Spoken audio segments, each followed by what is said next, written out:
فتح مکہ۔ الحمدللہ رب العالمین والصلاة والسلام علی سید المرسلین، اما بعد فاعوذ باللہ من الشیطان الرجیم، بسم اللہ الرحمن الرحیم۔ رب اشرح لی صدری ویسر لی امری واحلل عقدۃ من لسانی یفقہوا قولی۔ صلح حدیبیہ کے بعد جب یہ معاہدہ ہوا مسلمانوں کا اور اللہ تعالیٰ کا، حضور نبی پاک صلی اللہ علیہ وسلم نے جب یہ خواب دیکھا کہ آپ عمرے کی نیت سے جا رہے ہیں اور صحابہ کرام بھی آپ کے ساتھ ہیں، تو آپ نے اس خواب کا ذکر صحابہ کرام سے کرا، اور جب آپ وہاں پہنچے حدیبیہ کے مقام پر تو کفار نے اس وقت جو آپ کو روک دیا اللہ کے گھر آنے سے، اور کہا کہ اس مرتبہ آپ چلے جائیں اور اگلے سال آئیں۔ تو اس موقع پر جو معاہدہ طے پایا، جو صلح ہوئی، صلح حدیبیہ، تو اس کے بعد اسی وقت واپسی پر نبی پاک صلی اللہ علیہ وآلہ وسلم پر سورہ فتح نازل ہوئی، اور حضور نبی پاک صلی اللہ علیہ وآلہ وسلم نے صحابہ کرام سے یہ ذکر کرا کہ آج میرے رب نے مجھ پر ایسی آیات نازل فرمائی ہیں جو ہمیں بشارت دیتی ہیں، کامیابی کی کنجیاں ہیں، اور وہ ہر چیز سے بڑھ کر وہ آیات ہیں جو نازل ہوئی ہیں۔ اور صحابہ کرام پر اس سورہ کی تلاوت فرمائی، اور صحابہ کرام نے بھی خوشی کا اظہار کیا، اور یہ گویا کامیابیوں کی کنجیاں تھیں، کامیابیوں کی بشارت تھی سورہ فتح۔ اور اس کے بعد یہی ہوا کہ کفار اپنے جو معاہدے کیے ہوئے تھے اس پر قائم نہ رہ سکے، اس پر قائم نہ رہے اور معاہدے کی خلاف ورزی کی، اور جو مسلمانوں کے حلیف قبیلے جو تھے، جو دوست قبیلے تھے، ان پر حملہ کرا اور بہت ہی ان کے ساتھ ظلم کرا، اور جس کے بعد جنگ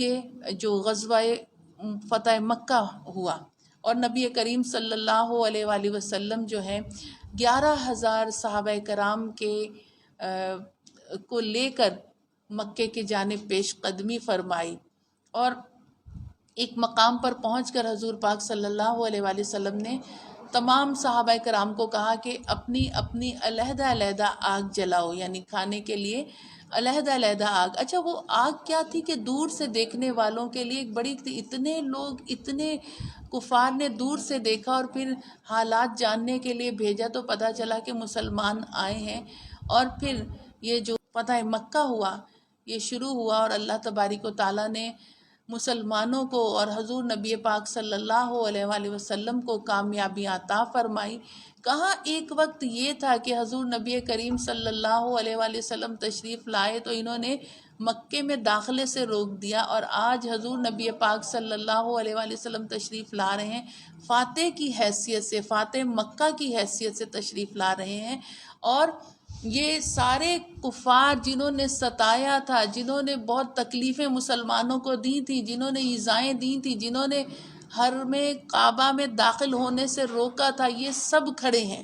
اور نبی مکرم صلی اللہ علیہ وآلہ وسلم فاتح مکہ کی حیثیت سے داخل ہو رہے ہیں۔ سرکار دو عالم صلی اللہ علیہ وآلہ وسلم کا سر عاجزی سے جھکا ہوا ہے، اور اللہ کی حمد کر رہے ہیں، اللہ کی حمد فرما رہے ہیں۔ اور پھر آپ نے اعلان کرا کہ آج جو یہ کام کرے گا، یعنی جو اپنے گھر کے دروازے بند کر لے گا اس کو بھی امان ہے، جو بیت اللہ میں داخل ہو جائے گا اس کو بھی امان ہے، جو تلواریں ہاتھوں سے چھوڑ دے گا اس کو بھی امان ہے۔ حضرت ابن عباس نے حضور نبی پاک صلی اللہ علیہ وآلہ وسلم سے یہ فرمایا کہ یا رسول اللہ صلی اللہ علیہ وسلم، ابو سفیان جو کہ ابھی ایمان نہیں لائے تھے، ان کے لیے بھی کوئی اعلان کر دیں، یہ شخص یہ چاہتے ہیں کہ ان کو نام لینا اور یہ چیزیں بڑی پسند ہیں ذکر کرنا، تو آپ ان کا بھی ذکر کسی چیز میں کر دیں تاکہ یہ خوش ہو جائیں اور یہ بھی مطلب اس کو پسند کریں۔ حضور نبی پاک صلی اللہ علیہ وسلم نے فرمایا آج جس نے ابو سفیان کے گھر میں پناہ لے لی اس کو بھی امان ہے۔ تو ابو سفیان یہ سن کر بہت خوش ہوا، اور جب آپ اپنے گھر گئے آپ کی بیوی کو پتہ چلا، ہندا کو، تو اس نے آپ کو پکڑ لیا کہ آپ کیا بزدل ہو گئے، آپ لڑنا نہیں چاہتے، میں آپ کو قتل کروا دوں گی کہ آپ لڑنا نہیں چاہتے۔ لیکن انہوں نے کہا کہ نہیں، دیکھو انہوں نے کتنا بڑا اعلان کرا ہے، اور پھر اسی موقع پر پھر حضرت ابو سفیان بھی ایمان لائے۔ ایک اور ابو سفیان تھے، یہ دوسرے والے ابو سفیان تھے، ابو سفیان بن حارث۔ یہ بھی وہاں موجود تھے، یہ بھی اس جگہ پہ تھے، اور ان کے لیے بھی ان کو بھی نبی پاک صلی اللہ علیہ وسلم نے مقام عطا فرمایا تھا، ان کے لیے بھی اعلان کرا تھا۔ اسی طرح ہم دیکھتے ہیں ایک عثمان بن طلحہ جو تھے، یہ جب حضور پاک صلی اللہ علیہ وسلم بیت اللہ میں تشریف لائے تھے اور طواف کعبہ کے لیے، ان کے پاس عثمان بن طلحہ کے پاس جو تھی کعبۃ اللہ کی کنجیاں تھیں۔ حضور پاک صلی اللہ علیہ وسلم نے ان سے کہا کہ کعبۃ اللہ کو کھول دو تاکہ میں اس میں عبادت کروں۔ فتح مکہ سے پہلے کا واقعہ ہے۔ تو انہوں نے کہا کہ نہیں، میں سب کے لیے کعبۃ اللہ کھولوں گا، لیکن اے محمد صلی اللہ علیہ وسلم میں آپ کے لیے کعبۃ اللہ کو نہیں کھولوں گا۔ تو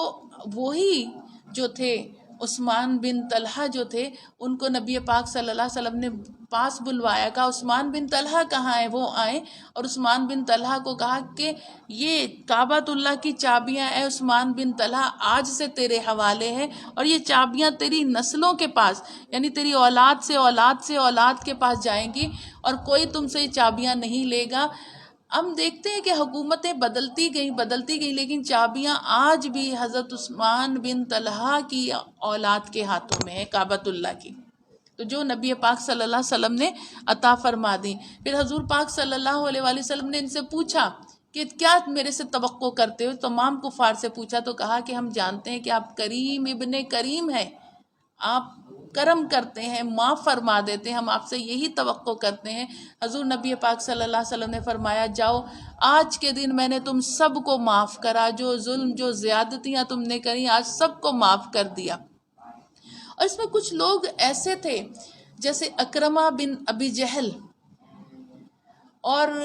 ہندہ جو کہ ابو سفیان کی بیوی تھی، جس نے نبی پاک صلی اللہ علیہ وسلم کے چچا حضرت امیر حمزہ کا کلیجہ چبایا تھا،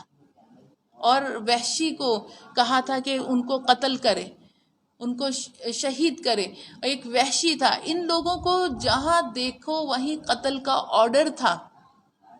اب اکرمہ جو تھا یہ وہاں سے بھاگا، اکرمہ کی بیوی ایمان لے آئیں، انہوں نے نبی پاک صلی اللہ علیہ وسلم سے کہا یا رسول اللہ صلی اللہ علیہ وآلہ وسلم، اکرمہ جو ہیں وہ تو اس ڈر سے بھاگ کر یمن کی جانب جا رہے ہیں، یا رسول اللہ آپ اکرمہ کو معاف کر دیجئے۔ نبی کریم صلی اللہ علیہ وآلہ وسلم نے فرمایا، اور ان کی اکرمہ کی بیوی نے یہ بھی کہا کہ آپ امان دے دیں مجھے اکرمہ کے لیے، تو آپ نے فرمایا ٹھیک ہے، میں نے اکرمہ کو امان دے دی، تم اسے واپس لے آؤ۔ کچھ لوگ کہتے ہیں کہ حضرت اکرمہ کو راستے سے ہی واپس لے آیا گیا، ان کو راستے سے ہی واپس لے آیا گیا، اور نبی پاک صلی اللہ علیہ وسلم کی طرف جب لے جایا گیا اور جا رہا تھا انہیں، ان کی بیوی ہاتھ پکڑ کے لا رہی تھی، تو اکرمہ نے یہ سوچا، کیونکہ دیکھیں ابو جہل حضور پاک صلی اللہ علیہ وسلم کا پکا دشمن تھا، اور اکرمہ کے دل میں بھی یہی چیزیں تھیں کہ وہ بھی آپ کو پسند نہیں کرتا تھا۔ تو اس کی بیوی جب لے کر آ رہی تھی تو اکرمہ نے کہا تم مجھے چھوڑ دو، میں کنویں میں چھلانگ لگا کے اپنی جان دے دوں گا، میں وہاں نہیں جانا چاہتا۔ اکرمہ کی بیوی پھر حضور پاک صلی اللہ علیہ وسلم کی بارگاہ میں آئی کہ اکرمہ آ تو گیا ہے لیکن وہ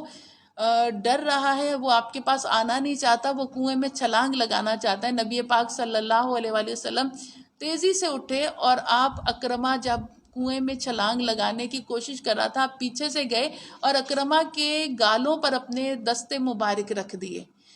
حضور نبی پاک صلی اللہ علیہ وسلم کے دستے مبارک میں ٹھنڈک ہے، اکرمہ کو وہ ٹھنڈک محسوس ہوئی تو آنکھیں بند کر لیں۔ پوچھا کون؟ کہا میں محمد صلی اللہ علیہ وآلہ وسلم ہوں۔ اے اکرمہ، یہ اتنا خوبصورت چہرہ یہ جہنم میں جلنے نہ دو، اس چہرے کو جہنم میں جلنے نہ دو، اے اکرمہ ایمان لے آؤ۔ نبی پاک صلی اللہ علیہ وسلم کے دستے مبارک لگ چکے تھے، اکرمہ کے دل کی کیفیت بدل چکی تھی، اور اکرمہ ایمان لے آئے۔ فرماتے ہیں کہ ایک وقت وہ تھا کہ مجھے سب سے زیادہ ناپسند معاذ اللہ نبی پاک صلی اللہ علیہ وسلم تھے، میں ناپسند، اور ایک وقت وہ آیا کہ میں اتنی محبت سرکار سے کرتا تھا، اتنی کرتا ہوں، یعنی اللہ نے مجھے یہ کیفیت عطا فرمائی۔ حضرت اکرمہ یہ فرماتے ہیں ایسی محبت، اس طرح نبی پاک صلی اللہ علیہ وسلم سے محبت کیا کرتے تھے، اور عاشق رسول تھے حضرت اکرمہ رضی اللہ تعالیٰ عنہ۔ تو یہ فتح مکہ کے کچھ اہم واقعات کہ اللہ تعالیٰ نے جنہیں ان کو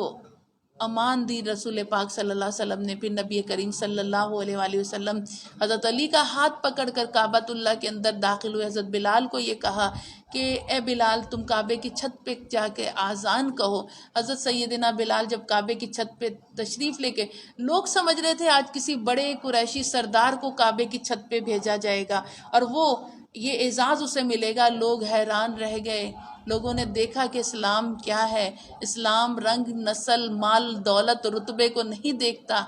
اسلام تو تقویٰ دیکھتا ہے. یہ تو اخوت اور بھائی چارے کا دین ہے. اس میں مال و دولت کوئی معنی نہیں رکھتی، شکل و صورت کوئی معنی نہیں رکھتی. اور حضرت بلال کعبۃ اللہ کی چھت پہ جا کے آذان کہہ رہے ہیں، مولا علی شیر خدا آپ کا ہاتھ پکڑا نبی مکرم صلی اللہ علیہ وآلہ وسلم نے، اور آپ کو کعبۃ اللہ میں جو 360 بت نصب تھے، آپ نے ان کو اپنے عصا سے آپ ان کو گراتے جا رہے تھے، توڑتے جا رہے تھے، پارا پارا کرتے جا رہے تھے، اور یہ آیت پڑھتے جا رہے تھے، حق آ گیا اور باطل مٹ گیا، کیونکہ باطل آیا ہی مٹنے کے لیے ہے، باطل کو مٹ ہی جانا ہے. یہ کہہ کر سارے بت جو تھے آپ نے توڑے. اور پھر اس کے بعد ایک بت بلندی پر نصب تھا، اس کے لیے حضرت علی کو اپنے مبارک نورانی کندھوں پہ کہا کہ علی سوار ہو جاؤ. اور پھر اس بت کو حضرت علی نے اپنے اس سے توڑا، اور حضرت علی نے اس بت کو توڑا اور نیچے تشریف لے آئے. اور حضرت علی نے کہا یا رسول اللہ صلی اللہ علیہ وسلم.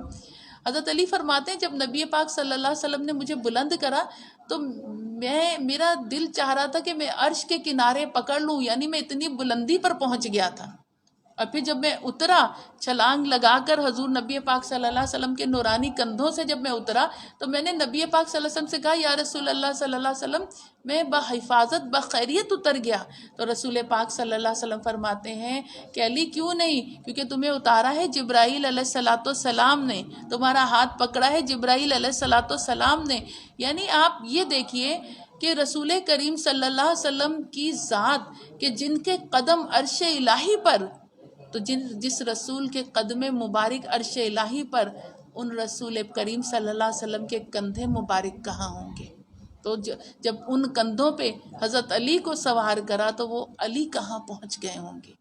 تو یہ اس وقت کے معاملات ہوئے فتح مکہ کے موقع پر، ایمان افروز واقعات. حضور پاک صلی اللہ علیہ وسلم نے عام معافی کا اعلان کر دیا تھا، کہا بچوں کو، عورتوں کو، بوڑھوں کو، مریضوں کو کسی کو نہ تنگ کیا جائے، نہ قتل کیا جائے، نہ کافروں کی کھیتی اجاڑی جائے، نہ کھیتیوں کو جلایا جائے، حتیٰ کہ کافروں کے جانوروں کو بھی نہ قتل کیا جائے، نہ مارا جائے.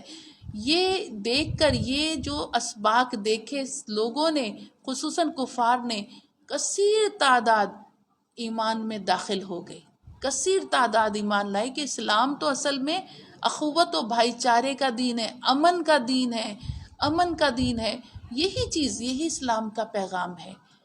اسلام کا پیغام یہی ہے کہ اسلام امن کا دین ہے، اور آج ہمیں اسی پیغام کو آگے پہنچانے کی ضرورت ہے. یہ جو واقعات ہمیں ملتے ہیں غزوات کے، یہ واقعات اصل میں ہماری تربیت کے لیے ہوتے ہیں، ہماری اولادوں کی، ہماری نسلوں کی تربیت کے لیے، کہ اسلام تو امن کا دین ہے، اسلام تو بھائی چارے کا دین ہے، محبت اور اخوت کا دین ہے. اسلام وہ تعصب پسندی کا دین نہیں، اسلام انتہا پسندی کا دین نہیں. یہ واقعات ہمیں چاہیے کہ اپنے بچوں کو اپنی نسلوں میں منتقل کریں تاکہ ان کے دلوں میں اسلام کا صحیح رخ نظر آئے، ان کو صحیح چہرہ اسلام کا پتہ چلے کہ در حقیقت اسلام کتنا عظیم دین ہے. وآخر الدعوانا ان الحمد للہ رب العالمین وصدق اللہ العظیم.